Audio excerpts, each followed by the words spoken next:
Hello, everybody, and welcome back to the Sports Lovers Podcast. I am your host, as always, Brock Murchie, and with me, as always, is my very talented and handsome co-host, Hunter Nisley. Hunter, how are you doing today? Oh, Mr. Brock, thank you so much for having me. I'm doing fantastic. Just got the beard shaved yesterday, getting ready for this, and long couple of days of work, but all I've been thinking about is the Sports Lovers podcast. So I'm really excited to be here, sir. How are you? How are you? Hey, I'm doing well. Thank you for asking. I did notice that fresh cut you had going there. I'm just excited to talk some sports with my buddy Hunter, as we always do. And today we're going to be recapping the Super Bowl. It was I think roughly 2 weeks ago at this point, and we've just found the time to recap it.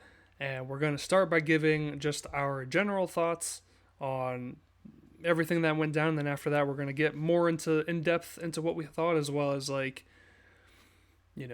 things moving forward. So Hunter Nisley, what were your general thoughts on Super Bowl 57? Super Bowl 57 was pretty fun. I mean, I had a good time. A bit of a shootout. Couple of young quarterbacks going at it. Of course, Patrick Mahomes. Currently pacing to be maybe the best quarterback of all time if he continues doing what he's doing. And Jalen Hurts, the kind of bit of an underdog. Coming out of college, goes to Philadelphia. They start playing ridiculously well. He has a great Super Bowl. I think he scored 4 touchdowns, and ton of fun. And there were some. It was an interesting call very late in the game, and I'm curious to get your thoughts on that too.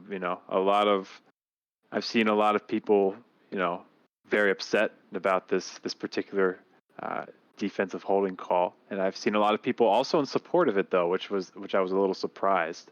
So, but what? Give me your thoughts too. Okay, so generally, I really enjoyed the Super Bowl. I had a really fun time watching it. I thought it was a really great game. Um, Both teams, the number one seeds facing off against each other. Coincidentally, when they went into that game, both teams had scored the same amount of points throughout the season. And then at one point it was tied again. Someone needed to break that tie. Someone needed to come out the winner. And it was really great seeing just a back and forth game. And there was a lot of records broken. A lot of, it was a historic Super Bowl. A lot of, new things, new records being made. I do agree that the ending was a bit lackluster, not quite what I wanted and what I assume others wanted. But I'm not really letting that take it down for me. I know a lot of people were like, it ruined the whole thing, it ruined the whole night. I was like, I don't. I mean, I understand why someone would feel that way, but I thought it was just a great Super Bowl. I thought it was a great Super Bowl overall. And do you want to just get into that call at the end? Is that the Yeah. Well, you would ask me, before we started recording, what do I remember most yeah? What do you from the remember most from the Super Bowl? And like I hate that I remember this the most, but I think it's probably just going to be stained like this for a long time, or at least for the foreseeable future. It is you know the holding call that went against Philadelphia, very very late in the game, and I do think, yes, it is technically the right call. When anytime you see that jersey get snagged, no matter what, that's going to be an automatic call, no matter what. But there comes a point in time in games, especially big games like the Super Bowl, where officials generally kind of swallow the whistle.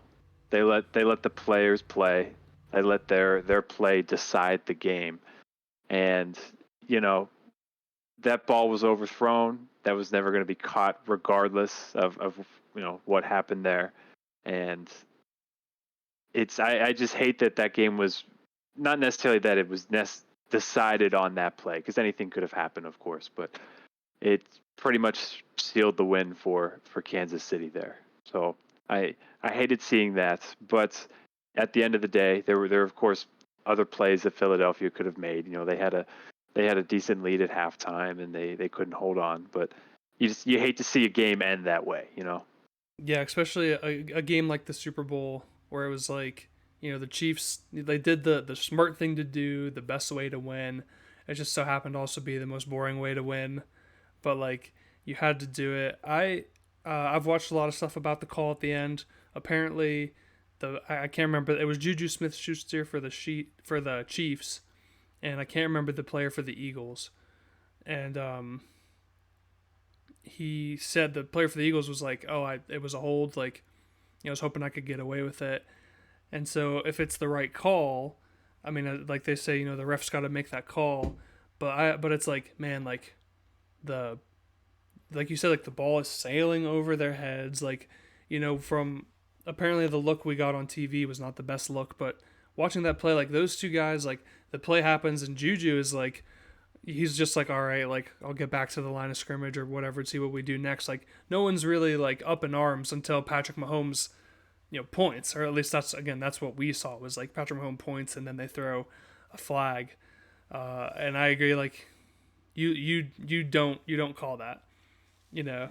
And I just think it's interesting that, and I think we brought this up before, of like, usually we're mad that a referee didn't make a call somehow. Like, how could you miss this call? What is this? Again, I think we brought it before, like infamously the Saints and the Rams in the playoffs when they did not call the pass interference. So that one was bad. That's different though. That one was egregious. That was really bad.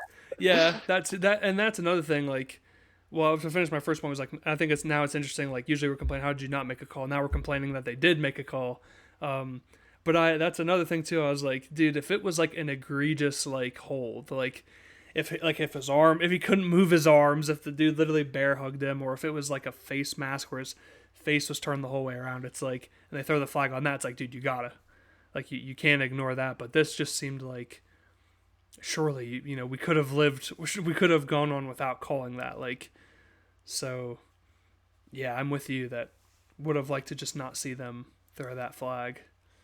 Yeah, of course we're hypocrites because we did talk about that refs not making a particular call previously, but yeah, it's watching that live too. From our point of view in my living room. Yep. Watching it live, it really didn't even look like a hold. It was so quick. It wasn't really even on our minds. Of course, they show in replay. Of course, it's a hold, but yeah, just wish it could have ended differently. But a win's a win for Kansas City. It was still a really fun game. Still a lot of offense, which is always fun in a Super Bowl. So I'm happy for Kansas City. Happy for Mahomes. Happy for Juju to get his first Super Bowl ring too.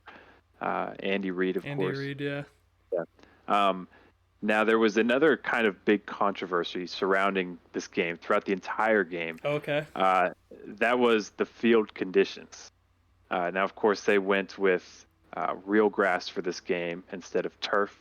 And they were talking about it pregame, like, oh, this has been in the works for so long. They've spent hundreds of thousands of dollars on this field to make it perfect and ready. And it was maybe the worst condition indoor field you've ever seen in your life. Yeah. I don't know how that happens. Honestly, surprised there weren't maybe more injuries, anything really related to that. But how does the NFL mess that up so badly, Brock? Well, it's an interesting question for me. Not having not worked at the NFL at all. I mean, like you said, they spent like $800,000 roughly on it. I mean, almost $1 billion, and or $1 million, sorry. And I have no idea. The players, some people were saying like it's like a water slide out there. We have players changing their cleats. I know. So this was in Arizona, and with their field, they like, I don't know the specifics of it, but I know that they can move it. Like they open up a little part of the stadium, and then they like roll the entire field out. Maybe they left it out in the sun too long. Maybe they didn't leave it in the sun long enough. Maybe they had just watered it and then put it inside and didn't let the water, soak up. I don't know. But I'm glad you brought that up because I wanted to ask what you thought of this. Did you like that there was a crappy field for the Super Bowl? Not at all. Not at all. I'm It's surprised. I mean, well, it's different when it's a naturally crappy field. This was just a total mess up and error somehow from the NFL and their turf management team or whatever. Um, I don't know how this happens on in the biggest stage, literally the biggest sporting event in the United States. I think it's maybe the second biggest sporting event in the world, only behind the World Cup. And you haven't had just weeks to prep this. You've had a whole year to prepare for this Super Bowl in Arizona, and you put this mess of a field out there for these guys. I mean, every play, it's literally every play. You're watching defensive ends just flip. You're watching the final play. Jalen Hurts slips on a Hail Mary. He can't even get the throw off. Like, it's so frustrating, Brock, to me that, I read a couple of, conspiracies that the NFL did it on purpose because they want to go full turf everywhere, and the players want grass at all the stadiums because grass has been shown to be just much better for your knees, help prevent from tearing ACLs, tearing MCLs, things like that. Um, and I don't know why. I mean, the NFL can definitely afford to do either one if they want to go full turf or go full grass. They're not hurting for money Yeah, to go either way. So it was just really disappointing to see in the biggest event in our country to just be a total mess. But at least it still ended up being fun. Just there were at least like two slips per play, which is yeah. which was interesting to watch. I know there was a picture going around where that was like, or maybe it was a small video of just like the Chiefs snap the ball, and then it was like the whole offensive line falls, the running back falls, and then Patrick Mahomes just like falls. Like they were sliding all over the place, like they said, like a water park out there. Hmm. Yeah, really hurt the run game for more so it seemed like Philadelphia than Kansas City. But at least we got points. At the end of the day, we still had a fun game, so can't Now, be too upset. yeah, now I know you said before that you want a college football national championship in a blizzard. Yes, Now that's different because it's not natural. It is natural. You would it is prefer natural. Yeah, either actual weather or no weather. That's how it is yeah, for you. yes. At least if we're playing, if we're playing January football in Minnesota, snowfall coming down, cold outside, like these guys know what they're getting into.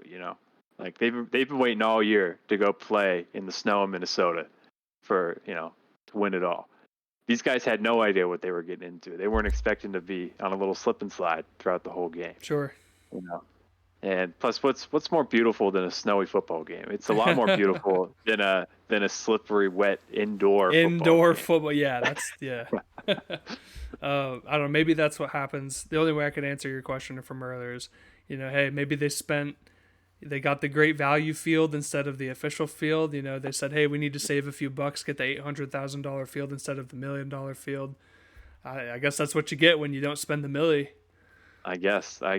I'm unbelievable by the NFL. Penny pinching and all.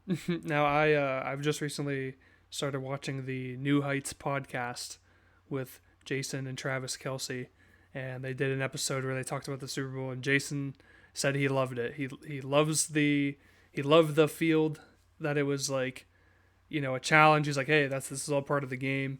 You gotta adapt, you gotta learn, and like it's an extra challenge. You're already facing that, and I got that. But similar to what you're saying, it's like no one walks into an indoor stadium and goes, okay, what am I gonna do if the field is messed up? What am I gonna do if the field's a water slide? How'd the water get Yeah, there? Like that's ridiculous. exactly, So, exactly. I mean, that's Not his expected. that's his take. I mean, he has a better idea than I do, and I respect that mindset of like, it's not just gonna be easy or clean, but I still think like, dude, for it to be like you said, like it was bad. Like every play, it was a slip every play. So Yeah, yeah, and of course there are field issues all the time. No matter what, but usually they're generally fixable in the middle of a game or at halftime. But this was just not. Hmm. They were like, hey, field's wet.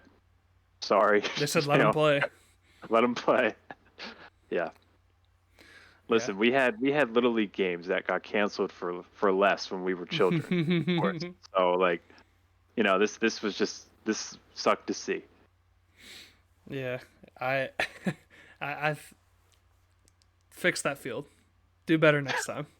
That's all I can Yes. say. Now, like I was saying earlier, um, quite a historic Super Bowl. This was the first Super Bowl with two black quarterbacks starting and facing off against each other, which I honestly think is surprising that it took this long. It was the first Super Bowl since, let me see here, since Super Bowl 32. This was Super Bowl 57. This is the first Super Bowl since Super Bowl 32 where both teams scored a touchdown on their opening drive. And this was also one piece of personal trivia that I've held close to my heart for the Super Bowl was broken. We have a new longest punt return in Super Bowl history, formerly owned by Penn State legend and Denver Broncos legend Jordan Norwood. Was this Kadarius Toney broke the record with his 65-yard punt return. So they'll have to keep track of that. So all of that again falls into my just like play after play. Things are happening, new records are being made. Like, is this a great Super Bowl that just kind of just went out with a sigh, and we're done. Hmm. Yeah, yeah. There was, like you said, a lot of records broken. I believe Jalen Hurts broke the record for most rushing yards from a quarterback in Yeah, a Super Bowl. He also had 3 rushing touchdowns, which I don't remember if that was a Super Bowl record for a quarterback as well, but it was at least close to it. I believe it Uh, is. so, should we just hop into Jalen Hurts talk? Let's hop into Mr. Jalen Hurts, former Alabama Crimson Tide as well as Oklahoma Sooner, now Philadelphia Eagle. Plenty of doubters after this game. I believe he should be one of the top 5 quarterbacks in the NFL. What do you think? I'd say I don't know if I'd say he's quite top 5, but he's at least he's right on the cusp if he's not in there now. Of course, he had a really, really great season. It was in some MVP talks for a little bit, at least until he got injured with his shoulder there towards the end of the season. But he balled out, man. In the biggest stage, he balled out.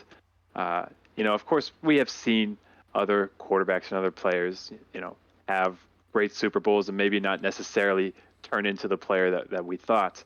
But Hurts is young, and they've got an incredible team around him defensively, offensively. He's got awesome weapons with Devontae Smith and A.J. Brown and, Miles Sanders. That offensive line was really good all year for the most part.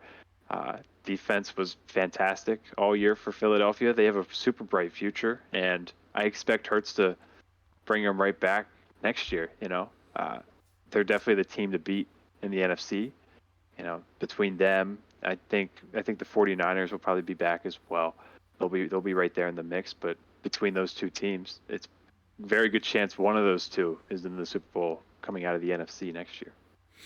Yeah, that's all great points. I was going to bring that up myself. It was like Jalen Hurts became the first quarterback to rush for 2 or more touchdowns as well as throw a touchdown pass. And hey, if you even want to give him one on the fumble, the third down attempt when he fumbled, hey, you got another touchdown for the team. Like, really just had the game of his life, I think. And if not for that one mistake, much better chance of taking home the Super Bowl there.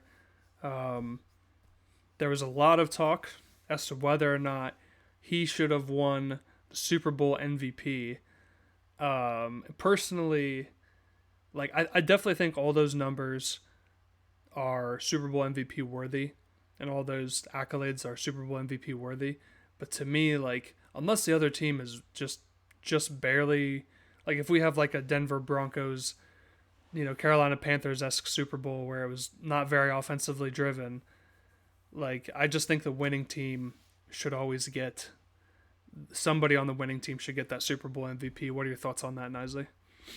Yeah, it's really hard to give the MVP to somebody from the losing team.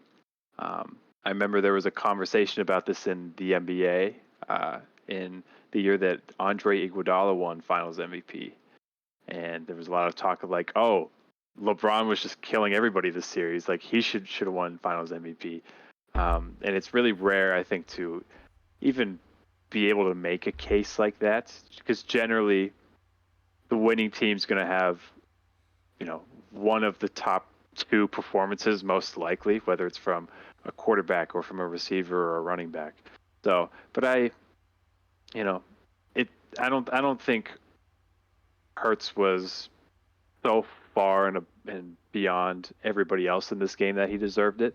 Um, Certainly deserved all the recognition. He was probably the best player in this game, but still really hard to give you that award when you come on the losing side. Yeah, and I don't know, I just think it would be awkward.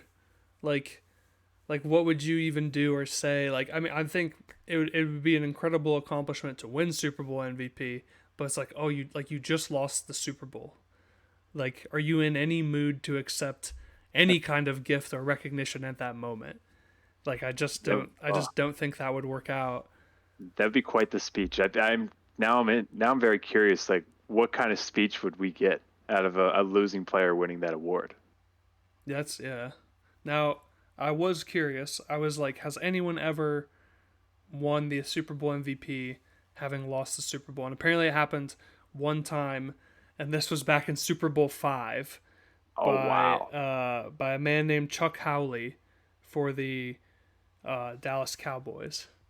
And I don't know, like Super Bowl 5, long time ago, completely different world. But I don't know. I still think like you got to win that Super Bowl. Like Yeah, yeah, definitely one of the best players in the game. But it would just be awkward. Like you said, what would your speech be like? What would you even say? Like, man, that would be really interesting. Because what do you? Of course, your emotions are running high, but you're also so deflated at that point, or at least most likely very deflated. If walking up there and be like, "Yeah, man, you know, we played hard. We didn't come out on top. Thank you for the award for losing the Super Bowl, but being the best player in the Super Bowl. yeah, My apparently my team wasn't good enough around me to help me win yeah. the What Super is that? Bowl, Yeah. Then but what does that do to yeah, your mental? hmm it could go very bad very quickly. Also, shout out now. I've been very against Rutgers football. The very first episode we did, I said get Rutgers football out of the Power Five, but I have to kind of swallow my pride here and uh, give a shout out to Isaiah Pacheco of Kansas City, who played for Rutgers and was a seventh round draft pick. So and who had a heck of a game and did really well for them. So hey, well, I did say at the end of that podcast near the end, like, hey, they do well with draft picks. But so there you go, Rutgers. That's a dub for you guys as far as I'm There we go. concerned. Dub for Rutgers and Isaiah Pacheco. Shout out Rutgers basketball, playing well this year. Playing well this year. Yeah. How about things like Jason Kelsey? We're not sure if he's gonna keep playing. I would like to see him go like get like one more try. Like Mm. I think you got one more left in you. I know Travis likes to joke that he's gonna play for 3 more years, but I think he's got one more year left in him. Did you have any thoughts on the future of Jason Kelsey in the NFL? Yeah, Jason Kelsey's still playing at a really, really high level. He's still one of the best centers in football. And when you lose a Super Bowl, knowing that you have the opportunity to come back and win after being so close and having a lead in that game, um, I can imagine it would be hard for him to hang him up now. To it, I would imagine that he would maybe give it one more season, see what happens, try to get a second Super Bowl under his belt, and then go from there. But uh, I'd be surprised if he didn't come back for at least 1 year. I agree with that. I actually, like I was saying before, again, shout out to the New Heights podcast. I watched they had an episode with Jalen Hurts, and they were talking about how tired Jason gets, just messing around. But they said like on the first touchdown they scored this year, like in the regular season, like they scored a touchdown. Jason Kelsey, he didn't celebrate, he didn't have high five or anything. He just like he was tired. He walked over to the sideline and sat down. And Jalen was like, what's this guy so tired for?" So I think there's a lot more that goes into the game. There's a lot more that wears your body down. Um, so again, I'd like to see him, try one more year. But like if he hangs it up, he said he's done enough. Like I think he's earned it, and I totally understand. Yeah, yeah, absolutely. And hey, how many does Travis have now? He has two. He's got I two. feel like, yeah, I feel like Jason's got to get a second You one. got to get a second one, yeah. It's only right. The brother rivalry there. Yeah. Maybe they'll meet again. Yeah. You got to even it up at least for a little bit, Like Peyton Manning made sure that he did not retire until he had two to match his brother Eli. Mm-hmm. Eli Manning. Arguably, could we? There's an argument that Eli Manning's the best quarterback of all time, Brock. You think so? Because he's 2-0 against the best quarterback of all time in the Super Bowl. That's true. I'm not going to entertain that. I mean, I don't know if I've talked about this before, but like I think Eli Manning, like he has like a great away record in the playoffs, but that's because they had to play every game away in the playoffs. Like they never like the Giants didn't host the playoff game. Like they had to win on the road every time. Like that's just how the Giants did it. Was they just did enough to get in, but once they were in, playoff mode activated. Mm-hmm. Mentally strong. But we're not here to talk about the Manning brothers. I had one more thing before I moved on to my next topic, which was were you surprised at all by the Chiefs and how well they did this season, or were you a believer like right from the start? I mean, I was a believer. I think any year that you have Patrick Mahomes at this point, you kind of have to be a believer. Some of their post game stuff, they were saying, nobody believed in us. It was kind of giving me some flashbacks of Georgia football, saying like nobody believed in us, even though everybody believed in Georgia football. I know there were a handful of people who weren't necessarily on Kansas City's side most of the year, but it's Patrick Mahomes, and how are you gonna sit there and say they don't have a shot? Like he's had a ridiculous career so far. He just threw for 5,200 yards, and and he won the Super Bowl on a bad ankle, and he persevered through the AFC Championship on a bad ankle as well, and he still won. So imagine if a healthier Mahomes might be even better next year. Yeah, I know. The Chiefs, they definitely saved their receipts. That's been a lot of the talk in the parade was, nobody thought we would win. Now, I did pick the Eagles to win pretty handedly, and that's not what happened.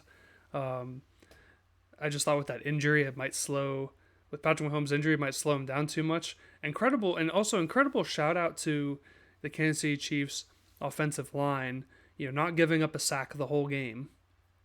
These were two of the best sacking teams in the NFL, and I think there was only one sack the whole game. So that's great work on their part.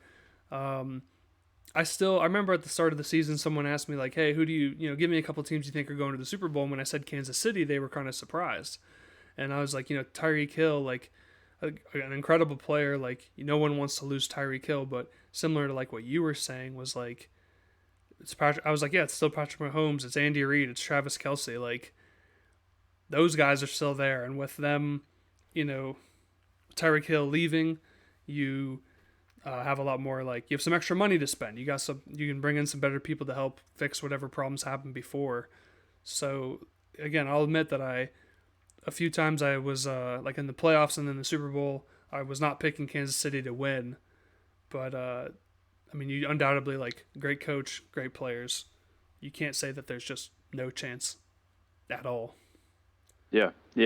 With as great as Patrick Mahomes is, I feel like it almost doesn't matter that much. Some of his weapons around him, like he's going to make guys better, and we saw it with Tom Brady for a long time. he didn't necessarily have the best weapons around him for, especially some of the later stages of his career.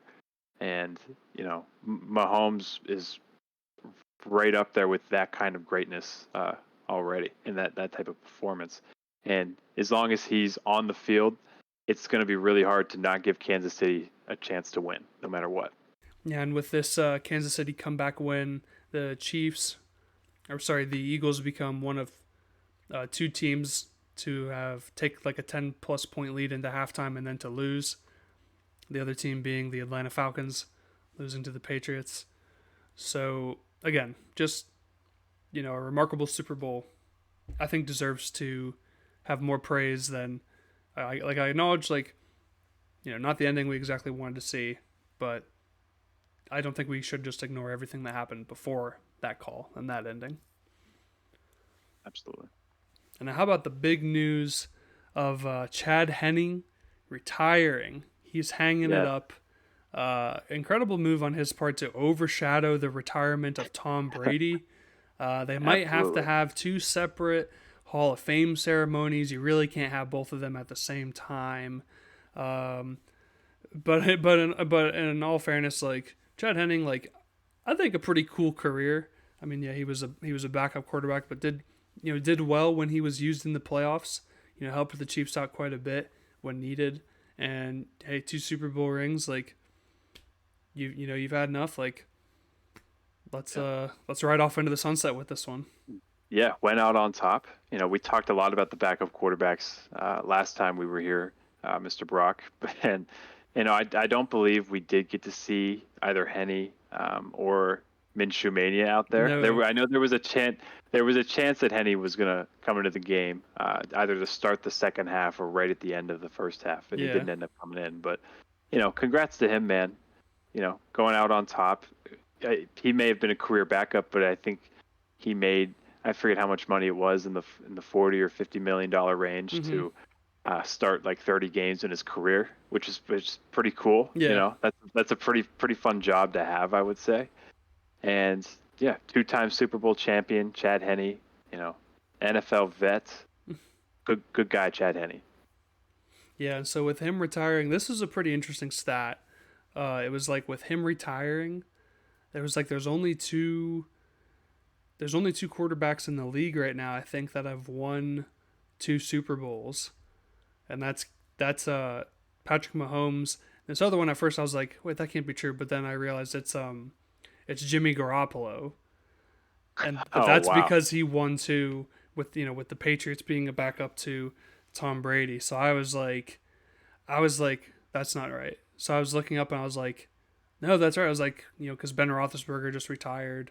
We had Eli Manning retiring a while ago, Tom Brady retiring.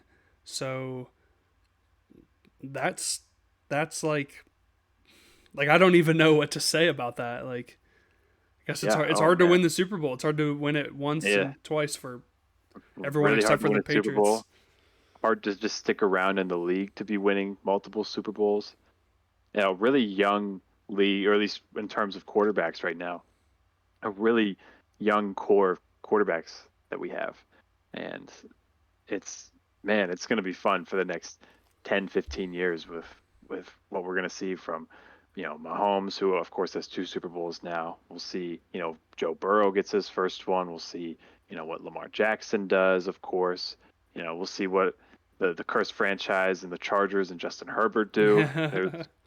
So a lot of fun out there. Maybe we'll see if anybody's going to catch Mahomes anytime soon. Yeah, we'll see if Aaron Rodgers decides to stay around or if he's going to go to another team. But yeah, I think good Super Bowl, a great season, great playoffs as well. Just an overall win for the NFL. Yeah, win for the NFL, win for football, minus the field. Yeah. And, but yeah, a really fun playoffs. It was a good time watching it, and not going to have NFL until about August, but at least we got baseball season coming up, the end of basketball season. There's also another season that just started, Brock, I think. Yes.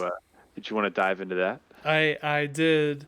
The XFL has I believe it started a week ago or close to a week ago. I honestly couldn't tell you.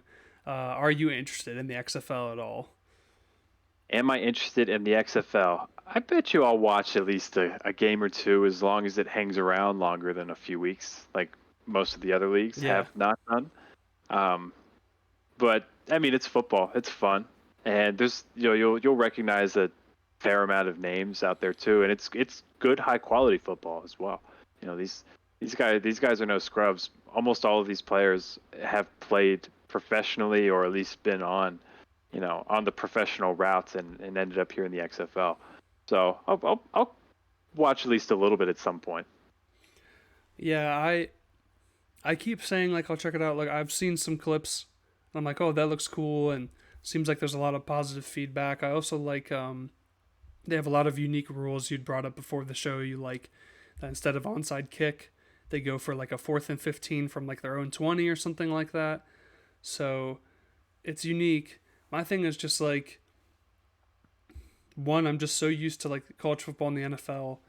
Like football's over at this time, and I'm ready to move on to something else. Or like we had our fun moment. It's like, oh well, football's still going, and it's kind of like we had this great ending. I'm kind of just ready to do something else now. And also like, now I'm no fashion person or anything like that. But when I see the XFL jerseys and the color schemes, not often do I go, ooh, those are nice. I'm like, what am I watching right now? Like, I Yeah, they're a little interesting. yeah, I mean they're unique, they pop, but like I maybe like I don't know, maybe people watch the NFL and think that, but and I maybe I'm just more used to those jerseys, but as of right now, I'm not looking at any of those XFL teams and going like, oh, that's a sick jersey. Like I'd want to wear that. I'm kind of just like, I guess they had to do something. Yeah, yeah. There's you had mentioned about we go through the fall and the winter with football, and then it just kind of ends. And uh, you know, I don't think you want too much of a good thing sometimes. I think it's a good thing that you know that football season starts and ends just the same way with every other sport. Because if it's on, with the XFL and it's football, if this continues to go, football is essentially on year round almost or pretty Yeah, close to it. So, and I think that's maybe a little too much. I think people would get burned out faster than we would want to with it. Uh, so, I mean, I'll still check it out, of course, but I don't imagine I'm going to become a diehard XFL fan. yeah. I'll watch the clips. I'll see who's doing what. It's cool to see certain players who didn't quite get the best shot in the league to get another chance in the XFL. But for right now, for me, XFL is just seeing clips, seeing who's like the big plays, not quite sitting down and watching a full game. I mean, maybe you never know. I might just be like, I got nothing to do tonight. I'll see what's going on here. But yeah, as of right now, I'm not watching the XFL. Yeah. Brock, if they get to a championship game, if the season lasts that long, I Yeah, think you and I should watch it. maybe. Yeah, if I have the time. Um, Another thing, going back to the Super Bowl real quick, did you have any thoughts on the halftime performance from Rihanna? Was that Yeah, memorable? You thought it was cool? What'd you think? I loved it. I thought it was a lot of fun. I thought it was cool. Rihanna's cool. I believe she was pregnant during her performance too, which is crazy. Like, good for her. Although, working while you're pregnant, that is unfortunate, but she killed it out Yeah. there. And I had a lot of fun watching it. How about you? Yeah, I will. Well, first off, I agree. Like, I do respect the dedication to, like, pregnant, noticeably pregnant, but, like, still going out there and, performing. I respect that. I remember saying to somebody while we were watching it, I was like, I'm very surprised that she has more clothes on than her dancers do. Again, I think that has to do with her being with her pregnancy. And I also admit that like the first like when it started, I will also admit to like complaining a bit and being like, I don't feel like these are Rihanna's best songs. Like they might be her popular ones, but I feel like they could have picked better songs. As we got later into the show, there was more of the music I was ready to hear. So I thought it was just a fun time. I wouldn't say it was like my favorite, but at the end I was satisfied. I like all the memes that are like showing her stage as like a Super Smash Brothers stage with like the floating platforms. That's been funny. But I mean, overall, and I think that it drew in like a ton of viewers as well, maybe even more viewers than like the Super Bowl itself. Yeah, So more than the game itself, which is pretty crazy. it's just yeah, insane. So hey, good for Rihanna, good for her career, and good luck with that newborn child whenever that comes. Yeah, were you surprised there was no like special guest performer or anything? Yeah, I'll be honest. When it, even though it'd be gimmicky and we'd kind of just be sitting there expecting it, which is what I did, I believe that every Super Bowl performance should have a guest. And I thought, I was like, oh, maybe like, maybe it'll be Jay-Z, maybe it'll be like Ti, and there wasn't a guest, and I was kind of disappointed by that. That's, or like, she did have a band to help her perform one of the songs. Like, it would have been cool if she picked like Fall Out Boy or somebody to also perform that with her. So yeah, what about you? Were you expecting a guest or anything like that? I would say I was expecting one. I guess you just never know. I feel like we were on the edge of our seat, like, oh, maybe there will be a guest, maybe there won't be a guest. But yeah, I was a little surprised, but she still killed it. I had a good time watching. Yeah, seems like people responded well to it. Um, yeah, hey, Rihanna, nice halftime show. Glad you could do it. Good luck with Yeah, your kid. That's what I. yeah. If you're watching Rihanna, great performance. Thank you for watching. We'd love to Thank you for have you putting on on a show. also. If you want to be on the show, please. Happy to have you on. But yeah, so that's about all I had for the Super Bowl. I've got one more question for you, Nisley, unless you had anything else to say about the Super Bowl. No, no, nothing. I got nothing else on the Super Bowl other than shout out Patrick Mahomes, shout out Jalen Hurts. All right, and so I've seen a lot recently people talking about their Mount Rushmore of NFL quarterbacks, and I've seen a lot of different results. And I was wondering, Nisley, do you have a Mount Rushmore of NFL quarterbacks? I guess I technically have a Mount Rushmore of NFL quarterbacks, Brock. Are you ready? Are you ready for my Mount Rushmore? I'm ready. All right. Well, of course, Mr. Tom Brady is on my Mount Rushmore, along with a good rival of his, Peyton Manning's on there as well. I think they're two excellent quarterbacks. I'm also big fan of Mr. Joe Montana. I got him here on my Mount Rushmore. Now my final spot Okay. on my Mount The on my fourth Mount one is Rushmore. very important.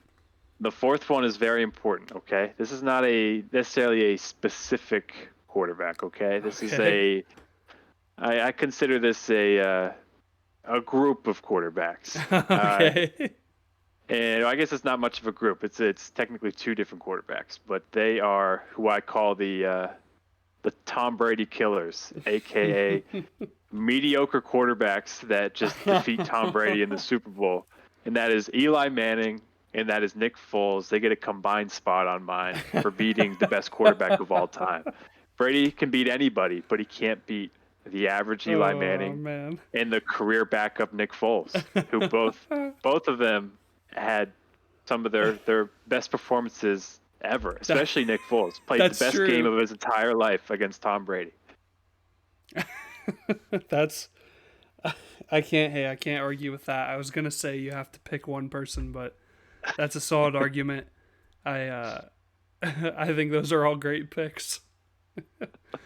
Um, Brock, what about you? Do you have a Mount Rushmore of NFL quarterbacks? okay, so similar to you, I've got Tom Brady. I'm gonna put him on there. I'm gonna put Joe Montana on there, and the last two, I had some debate. I feel like it's one of those things where I feel like you have to put Peyton Manning on there, but um, one guy that this guy's going on here. One guy I think is really underrated and nobody talks about enough. I'm gonna go Steve Young Steve on the Young. Okay. Mount Rushmore. Like I don't know. I think like 3 Super Bowls. 49ers. Like I really think he's underappreciated, underrated, and so there's a lot so we got Peyton Manning. Obviously like great quarterback. We've got like John Elway. I've seen a lot of John Elways. Um, I think I'm gonna be honest. I'm probably just gonna go with the popular pick and put Peyton Manning on there. Hmm. But yeah, those were my four on Mount Rushmore for the Do you NFL. have if you had to add an extra head for like the best backup quarterback to join the Mount Rushmore of The quarterbacks, the do you best have anybody you put backup. on there? I mean, well, the first person I think of is Nick Foles, but that's because like that was our era. The best backup. Yeah, I guess I'm just gonna have to go. I don't know. Is there? Do you have a best backup besides Nick Foles?